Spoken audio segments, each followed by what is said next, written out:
Magandang araw mga ka-home foodie! So, heto na naman ako, magluluto na naman ako for today's ulam. So, ngayong araw guys, magluluto ako ng sarsyadong tilapia. So, ngayon guys, hinihiwa ko na yung sibuyas. Yes! Hiwa-hiwa lang pag may time. So, tilapia naman yung recipe ko for today. Yes! Oh!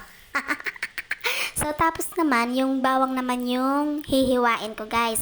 Hihiwain ko yan ng pinong-pino. Mas masarap kasi sa sarsyadong tilapia, yung pinong-pino yung bawang. Yes! So, 5 butil ng bawang yung ginamit ko dyan, guys.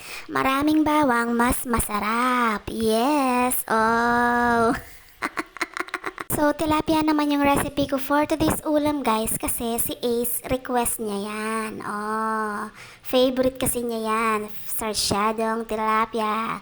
So, anyway, guys, natapos ko ng hiniwa yung bawang at sibuyas. Susunod ko naman yung kamatis. Mas maraming kamatis, mas masarap. Oh, kasi dahil may junakis akong kasama, maraming kamatis yung ilalagay ko para may pangsabaw sila sa kanilang kanin. Natapos ko na rin hiniwa-hiwa yung mga kamatis, guys. Ayan na yung aking ingredients. Oh, 1 kilong tilapia, kamatis, bawang, sibuyas at itlog. So ngayon naman guys, sisimulan ko nang iprito yung tilapia. Oh, nilagyan ko lang ng mantika yung kawali. Pag mainit na, ipiprito ko na yung tilapia. Yes, bakit parang ayaw pang magpaprito ng tilapia?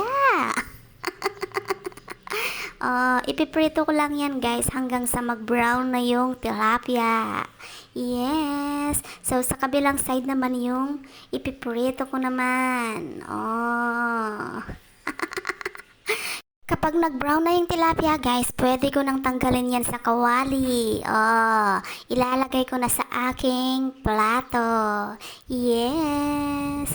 So, susunod ko namang ipriprito niyan yung natitira pang 3 tilapia. Yes. Piprituhin ko lang din yan guys hanggang sa mag-brown na din sila. Hanggang sa maluto na rin sila. Katulad nung nauna.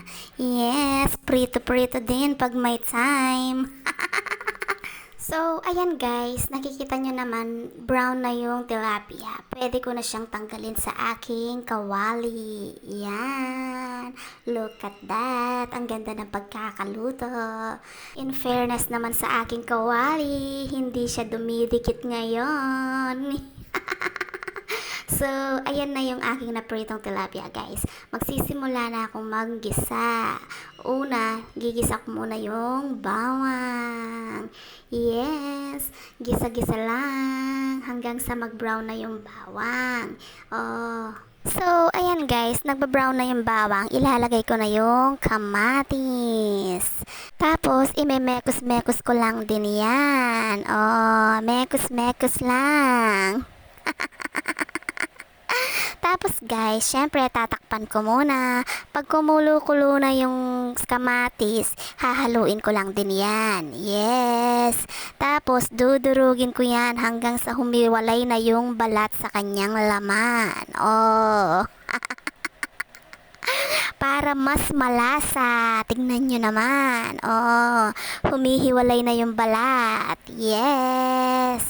Mas masarap siya niyan, mas malasa. Tapos guys, syempre lalagyan ko ng tubig. Para may pangsabaw. Hahaluin ko lang yan ng maigi. Tapos tatakpan. Pag kumulo-kulo na guys, ayan. Memekos-mekos ko na naman ulit yan. Yes. Tapos, syempre, lalagyan ko ng asin. Tapos, konting patis. Oh, pandagdag lasa.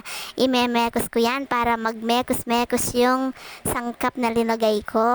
Yes!